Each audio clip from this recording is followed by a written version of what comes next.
مجھے حکم ہے کہ بازار شام پڑھوں، اور جب مجھے یہ بات کہی گئی تو مجھے سمجھ نہیں آئی کہ میں علی کی بیٹی کا کون سا قتل پڑھوں۔ ہائے کرو، سر اٹھا کے رویا کرو۔ میں ہر مجلس میں کہتی ہوں اور واجب سمجھ کر کہتی ہوں، میں نے پڑھا ہے اس لیے کہتی ہوں۔ فرمایا ہمارے مصائب میں ایسے رویا کرو جیسے بوڑھی ماں جوان بیٹے کی لاش پہ روتی ہے، اور سر اٹھا کے رویا کر۔ یاد رکھ، حسین کو رونے سے شکلیں نہیں بگڑتی، موت کے وقت وہ چہرہ بگڑے گا نہیں جو ان کو سر اٹھا کر روئے گا۔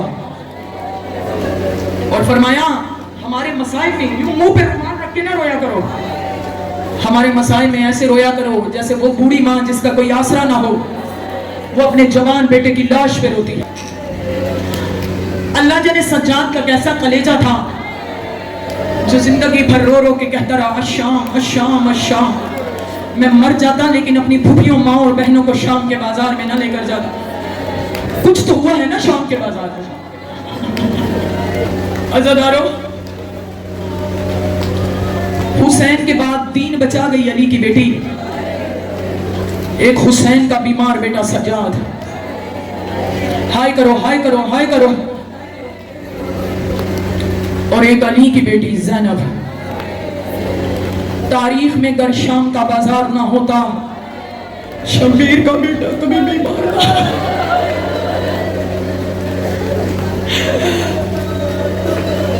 اللہ آپ کے بھائیوں کو سلامت رکھیں، لیکن جب آپ اپنے بھائیوں کے ساتھ کسی بھیڑ والے بازار میں جا رہے ہوں تو بھائی آپ کے لیے راستہ بناتا ہے، وہ ہاتھ لگا لگا کے کہتا ہے راستہ چھوڑو راستہ چھوڑو۔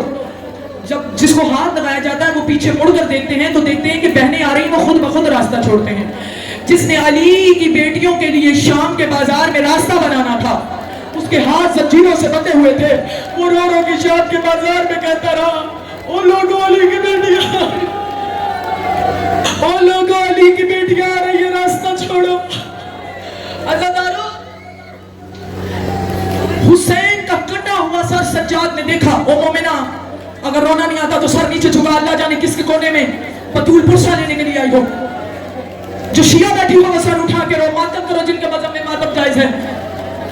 ہر مجلس کا مسائل اپنی آخری مجلس سمجھ کر سنا کر، کل وہی روئے گی جو زندہ رہے گی۔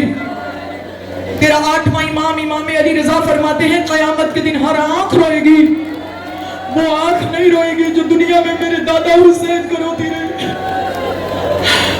عزادارو، سجاد نے حسین کا کٹا ہوا سر دیکھا، شام غریبہ۔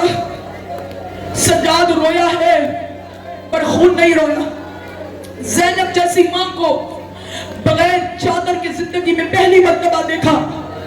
سجاد رویا ہے پر خون نہیں رویا۔ سارے راستے سکینہ کو تماچے لگتے رہے، کیا سن رہی ہو؟ ماتم کرو ہائے حسین۔ سجاد رویا ہے پر خون نہیں رویا۔ شام شہر کے باہر، اچھا جو یہاں پہ زوار بیٹھی ہو شام کی،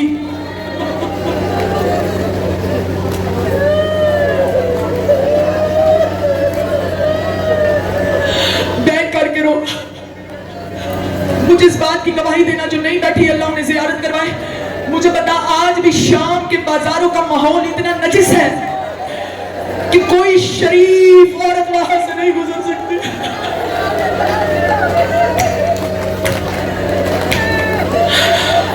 ہائے کرو، بیٹھ کر کے رو، بطول تیرے بیٹھ سننے آئی ہے۔ عزادارو، شام شہر کے باہر یہ قافلہ آ کر رکا۔ 15 اذان محمد کی بیٹیوں نے، 15 اذان محمد کی بیٹیوں نے کھڑے ہو کر سنی۔ زینب نے آواز دے کے کہا، سجاد ان سے پوچھ کے انہوں نے ہمیں کیوں کھڑا کیا ہے؟ سجاد نے ہائے کرو ہائے کرو۔ سجاد نے ایک ملعون کو بلایا، اللہ جانے کس انداز سے سنو گی، بڑے دردوں والے لوگ ہو، بڑے عقیدت مند لوگ ہو۔ آواز دے کر کہا، او ملعون 3 دن ہو گئے ہمیں یہاں پہ کیوں کھڑا کیا ہوا؟ آواز دے کے کہتے ہیں یزید نے بدماش بلائے ہیں، یزید نے اعلان کروایا ہے بدر اور حنین کا بدلہ لینا ہے. علی کی بیٹیاں بازاروں میں آ رہی ہے. کہاں بدماش اکٹھے ہو رہے ہیں. اللہ تعالیٰ میری طرف دیکھنا اور پھر جیتنا جی چاہے ماتم کرنا. تاریخ کہتی ہے 3 دن کے بعد ہائے ہائے ہائے ہائے شام شہر کا دروازہ کھلا. سجاد نے دیکھا کوئی شراب پی رہا تھا, کوئی ڈھول بجا رہا تھا, کوئی تنبورہ بجا رہا تھا. سجاد نے زندگی میں پہلی مرتبہ لاکھوں تماشائیوں کا ہجوم دیکھا. سجاد رویا ہے پر خون نہیں رویا. عزادارو, سجاد کی جھولی میں شمر نے ایک کاغذ کا ٹکڑا رکھا. سجاد کی آنکھوں سے پہلا لہو کا قطرہ گرا. زینب آواز دے کے کہتی سجاد اور کون سا ظلم ہے جو اب تک ہم پر نہیں ہوا؟ جو ہائے کر رہے ہو اللہ کبھی کسی غم میں ہائے نہ کرو. کون سا ظلم ہے جو ہم پر نہیں ہوا؟ تو خود نہیں رویا. اس رکے میں کیا لکھا ہوا ہے جو تیری آنکھ سے پہلا لہو کا قطرہ گرا؟ آواز دے کے کہتے اماں اس میں لکھا ہے کہ یزید نے پیغام بھجوایا ہے کہ اس بازار میں زینب پیدل چلے گی. اجرکم علی اللہ, اجرکم علی اللہ, اجرکم علی اللہ. جو ہائے کر کے رو رہے ہو بطول کبھی کسی غم میں ہائے نہ کروائے.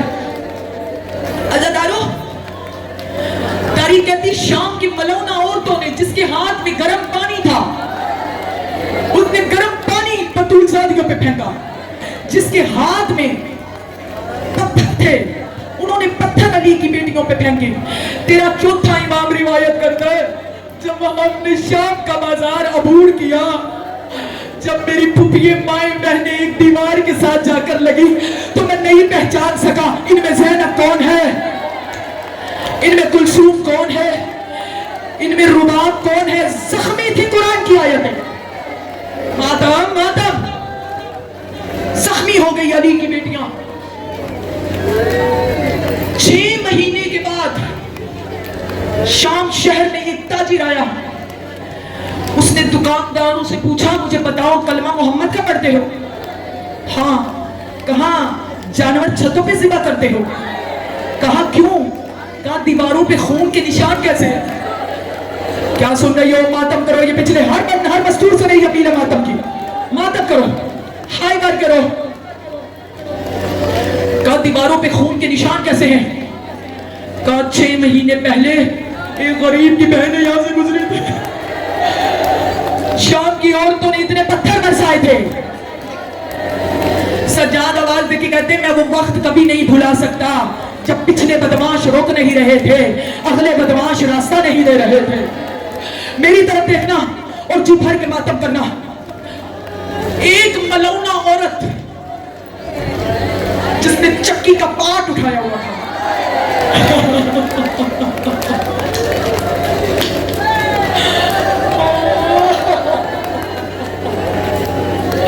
چکی کا پاٹ سمجھتے ہو؟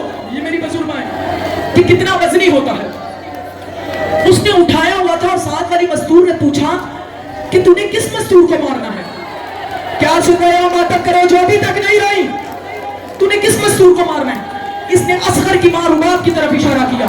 تاریخ کہتی زینب نے اس کی انگلی کا اشارہ دیکھا, اس نے چکی کا پاٹ اٹھا کر پھینکا.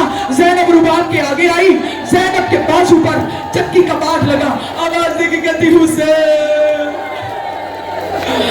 دیکھ زینب تیرا حرم بچا گئی. بڑی عقیدت والے لوگ ہو, بس 2 جملے ہو. تاریخ کہتی جب بی بی زینب نے, ابھی یہاں پر قیامت آ جائے گی, جب بی بی زینب نے بھرے شامیوں کے مجمع کو دیکھا کہا سجاد بس 2 سے 4 منٹ اور. سجاد جا شمر سے جا کے کہہ میری پھوپھی کہہ رہی ہے ہمیں چادریں دے دو. ماتا ماتا ماتا, تاکہ ہم اپنے سروں کا پردہ بنا سکیں. سجاد آواز دے کے کہتے پھوپھی اگر اس نے یہ سوال نہ مانا تو پھر شمر سے جا کے کہے میری پھوپھی کہہ رہی ہے ہمیں ایسے بازاروں سے گزارو جو بازار سجائے نہ گئے ہو. ہائے کرو ہائے کرو. کہا پھوپھی اگر وہ یہ بھی سوال نہ مانے، بس آخری 2 جملے، اگر وہ یہ بھی سوال نہ مانے، میری طرف دیکھنا، ابھی یہاں پر قیامت آ جائے گی. کہاں شمر سے کہے، میری پھوپھی کہہ رہی ہے یہ جو شہداء کے سر ہیں نا، شہداء کے سر، ان کو ہم سے دور لے جاؤ تاکہ میرا بھیا حسین نو کے نیزہ پر قرآن پڑھے.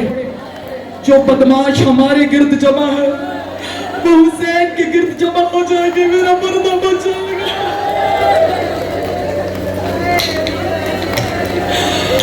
سجاد کہتے ہیں، بین کرو، سجاد کہتے ہیں میں زنجیریں سنبھالتا ہوا شمر کے پاس آیا. میں نے کہا شمر میری پھوپھی کہہ رہی ہیں ہمیں چادریں دے دو. میری پھوپھی نے آج تک تجھ سے کوئی سوال نہیں کیا. میری پھوپھی کہہ رہی ہیں ہمیں چادریں دے دو تاکہ ہم اپنے سروں کا پردہ بنا سکیں. ملعون کہکہا لگا کر کہتا ہے اگر چادریں ہی دینی ہوتی تو شام غریبہ اتارتے کیوں؟ جس نیزے پر عباس کا سر تھا کہا اس کو اس کی بہنوں کے سامنے کھڑا کر دے. تاریخ کہتی ہے ایک ایک بی بی کے سامنے ایک ایک وارث کا سر کھڑا کرتا گیا، باقی بچ گیا غریب زہرا کا سر. میری طرف دیکھ، تاریخ کہتی ہے اس نے حسین کے سر کو زلفوں سے ایسے پکڑا، زلفوں سے پکڑ کر، میری طرف دیکھو آخری جملہ، اس نے ایک طرف کھڑا کیا خولی کو، ایک طرف کھڑا کیا حسین بن نمیر کو، ایک طرف کھڑا کیا سنان بن انس کو. اور میں یہ ملعون خود کھڑا ہوا، حسین کے سر کو زلفوں سے اللہ جانے کیسے پکڑا.